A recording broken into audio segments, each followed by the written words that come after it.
What's up, Firestarters? This is Mirthy with MirthyMoney.com, and today we're going to be talking about a subject called 4 Ways to Spend Your Basic Training Money Right. I made this post because I joined the military and I've seen these new recruits just squandering money, and it just made me want to go on a rant, and that's how this post started out. So we'll just drop right into it. Before I even joined the military, I believed that members made a lot of money. And they do make a decent amount, especially for what you do, depending on what your job is. But only later, though, did I realize that it's not that they make a ton of income, but that they have no idea what to do with their money. Money is getting blown from left to right. The majority of new recruits are 18-year-old kids coming straight out of high school and their parents' houses. They have little to no financial literacy, and so this results in a particular behavior, namely spending money on stupid shit. Depending on the job you pick in the military, your basic training and tech school training time can vary, somewhere between 12 weeks to 2 years for some jobs. But I'd say the average amount of money a kid, quote-unquote kid, can come out of basic training with about $7,000. Let's just say that. Now, while I was going through, many of these kids spent their money on high-speed boots and cool military exchange gadgets or whatever they could find during our weekend passes and such. Then, immediately upon graduating, they would buy like a brand new muscle car or a big F-150 truck or a freaking speeding sport motorcycle. Now, meanwhile, every weekend, I was putting money into a Robinhood stock investing account and earning dividends. I was also sending money to my daughter's caretaker to make sure that her rent was paid. I managed to save $1,200 in the account before I got to my first duty station, and that was about a 5-month period in the Army. Now, I personally don't like when the military gets involved with my finances. They got pretty upset with me when I bought my house without telling anyone. Granted, it was $326,000. So I get the worry, because I'd be worried if my soldier was making huge purchases like that as well. But they don't want the soldiers getting into debt and making bad decisions. On the other hand, though, just because you're an NCO doesn't mean that you're qualified to mentor soldiers financially. Because honestly, in the Army at least, you can make sergeant in 3 years. So it's not like you're any smarter in terms of finances unless you've been studying and researching. So this whole post, episode, whatever you want to call it, is meant to be a brief guideline for new or old soldiers who are questioning what they should be doing with their first chunk of basic training money. So right off the bat, I'm going to say thrift savings plan, the TSP. Every soldier should every soldier should activate their TSP, the thrift savings plan, which is the military's version of a 401k. Now, right now, the TSP is transitioning from the High 3 style into the BRS style, the blended retirement system. The High 3 was a system that would take an average of your last 3 years in the military at retirement time and find out what your monthly pension would be at that 20-year mark. And this was excluding assistance to any service members who only stayed for a couple of years. So they're worried about all these veterans getting out and not having anything in place. The blended retirement system has a few major differences. One of them being that you're automatically going to get a 1% of your base pay put into that portfolio for free every month. The other one is that they're going to match your contributions up to 4% of your base pay. So that right there is 5% of your base pay for free, basically, and we always take free money, always. So most people in the military don't stay until the retirement age. Maybe like 83% leave after a couple of years. So this helps build some wealth for those that otherwise would have been left with only their personal savings, meaning probably nothing. Now, more info on the BRS system can be found in the description below. The next one is going to be eating smart. You're going to have to spend smartly on food. Other than any bills you may have in the military, food is going to be one of your biggest expenses. I see tons of kids who don't know how to shop or cook, which means it's going to be a lot of pizza deliveries, a lot of prepackaged foods, and dining out. Now, to save money on food, you got to start slow. You're going to start shopping at the commissary. On average, I usually get food for a third of the price of regular grocery stores in my area. And it's usually on the vegetables and meats, which is healthier than all that prepackaged crap anyways. Then, all that food that you've never cooked before, you're going to go on YouTube and learn. You're going to watch other people cook and copy their recipes, or you're going to go on Google and search through people's, recipe lists. And even Instagram has, that's how Instagram started. It was just all food and all that kind of stuff. So that's what you're going to want to follow, like a food blog or whatever. Just get, have fun with it. Make it taste good, You only get better with practice. And I'm like an expert in cooking attempts. I always like making weird concoctions, especially when I'm broke and I look in the fridge and it's like, what can I do with these materials? It's almost like Top Chef or whatever you call it, where they're given like random stuff and they got to cook something with it. And sometimes it comes out way better than expected. If that's not really your game, or your specific job in the military leaves you little to no time to cook, well, there's always the DFAC, which is the dining facility. You have to get over the fact that it might not be the best quality. Free is free. And honestly, though, the DFAC is pretty good these days. I remember basic being really good on that front. Chow time was the highlight of the day. You were counting the minutes, and your stomach was growling, letting you know that it was almost chow time. For most soldiers, at least in the Army, the DFAC is free, so you could eat your fill, then pack up a to-go box for another meal later on. If you're like me, my specific job, I get BAS, which is Basic Allowance for Sustenance. So I do smart shopping because I don't want to eat DFAC food. The DFAC, it's not that expensive. I think breakfast is usually like $3. Dinner is up to like $9 or something like that. Don't spend $25 on a meal when you can make it at home for $3. And then add a little bonus here. Brew your own coffee from coffee grounds in a coffee machine. Okay? Add your own creamer or sweeteners.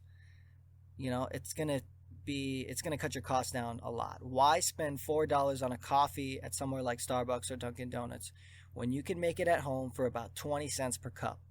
That's 20 cups of coffee at the same price of 1 cup at Starbucks.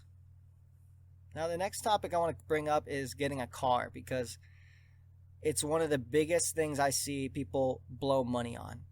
I got to put this in here because as much as I want to tell you to use public transportation, Ubers, and bicycle everywhere, I know people are going to get cars. So I'm here to tell you how to get that car without throwing money into the toilet.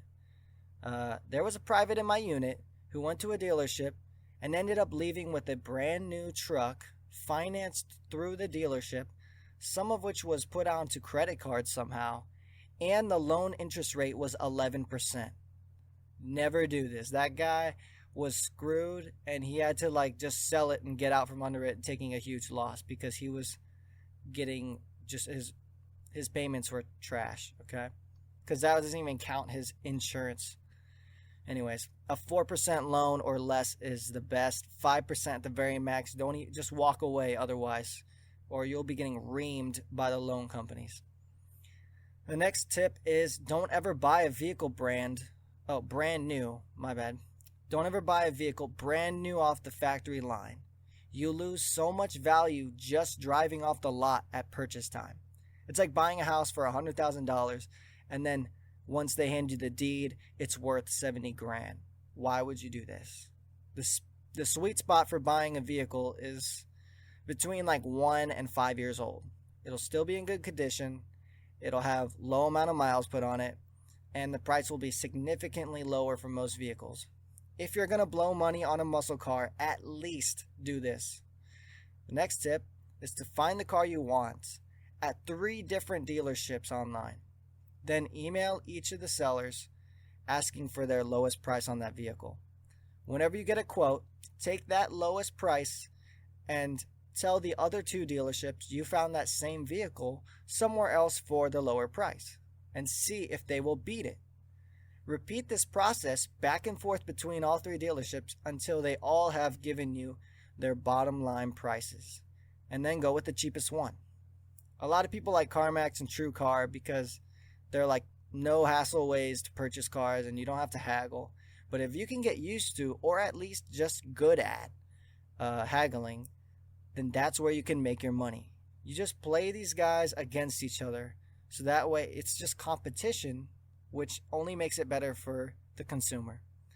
If you want to take it an extra step, you can put off buying a flashy, expensive car and instead just buy a stable car that will get you a good insurance rate and has cheap parts in the event that you have to make repairs. One example of this is a Honda Civic. My wife has a Honda Civic and I have a Honda CR-V, and it gets the job done. You get from one place to another. One's got enough space for my kids. Like, why do you need to look flashy, dude? Like, what's the point? What does that get you? Do you want to get closer to retirement, or do you want to get closer to looking like a douchebag? My favorite alternative, if you can get over your pride, is a moped, like a Vespa or something. To drive a moped, you don't need insurance, you don't even have to wear a helmet, and you don't have to have a license. Obviously, each state and post might be different, have their own rules and stuff like that. But on top of all that, the mileage on most mopeds is hovering around 90 miles per gallon. That's way above a car. The only downside is you can't really drive on highways. Whatever. It's not a big deal. The next step is to start investing. And it sounds like a huge, it's like a mountain of a word, but I'm going to talk about how easy it is to invest. Now, investing, it can be a scary topic for those with no experience, but many people think it's like gambling. Or they're spending it in like a dangerous way and would rather keep the money to buy, freaking expensive TVs and subscriptions for streaming services. But think of this though. Put $400 into the stock market, and you have the possibility of making money, and you could sell and pull it back out if you wanted to. Now, put $400 into a new TV. That gives you 100% possibility of not making you any money, as well as not being able to get your money back out of it. The only time that would make you money is if you owned a business and you were using it and it's a tax write-off, or like for one instance, maybe you're like a pro video gamer and the TV, you needed it to make money. But otherwise, it's like no reason. And most people aren't doing those things. So, you could sell the TV, but it would probably be for a loss. Now, I recommend that until you get interested and more knowledgeable about how to invest and how to use the online services, just keep it simple. I started investing while I was in basic training. The user-friendly app Robinhood has an easy-to-look-at interface that really makes it less confusing. You check out the stocks and companies, and they give you some basic info on them, and you can buy and sell shares within the app. I would go for index funds whenever possible. Those are so stable. You're invested in like 500 different businesses at one time, so the ups and downs don't really affect you. As you accrue dividends, they get placed into a cash account from which you can either pull your money out or use that to buy more stocks. Pretty soon, Robinhood's going to be rolling out, if they haven't already by the time you hear this, a feature that lets you buy fractional shares. This means you can start buying any stock you want, and you're not just limited to those that are within your budget. So like instead of buying only $6 Nokia stocks because that's all you can afford, you can buy a piece of an Amazon stock. Because right now, one Amazon stock is $1,788. If you don't want to blow that much money on just one stock, you can just buy a fraction of that stock. This is a great way to enter the investing world. Just as an example, if you built up your investing account to have, let's say, $150,000 in it, and then you are investing in mostly stocks that pay on average 8% dividend yield, then you would earn around $12,000 per year in dividends. Basically, $12,000 free dollars. This stuff is just building itself. Now, I know someone who accomplished this exact example in a 5-year period while still affording to pay rent, transportation, food, and his basic needs. He's putting away about 50% of his income when he could and focused on stocks that paid dividends in order to build up his cash flow, and probably used a good amount of those dividends to reinvest back into the market so it would grow even faster. Now, since reaching that goal, he was able to leave his job and focus on some income-earning passion projects online.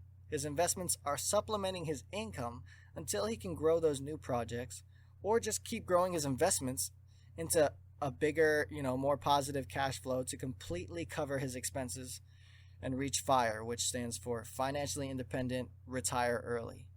If you want to check out Robinhood, they currently also have an award. They'll award you a free stock just for joining the app. Now, that was 4 ways to properly spend your first batch of money that you will earn in the military. And these are like ongoing things that not just your basic training money, but you can continue to use that knowledge throughout your life to keep your expenses low and your investments high. The investment is in yourself. If you want more knowledge on any of these subjects of FIRE, retirement, investing, real estate, credit cards, travel, budgeting, frugality, saving money, earning more money, financial tools and gadgets, and be sure to follow or check back with MirthyMoney.com, this SoundCloud account, and the MirthyMoney YouTube channel right here. Keep it up, FIREStarters.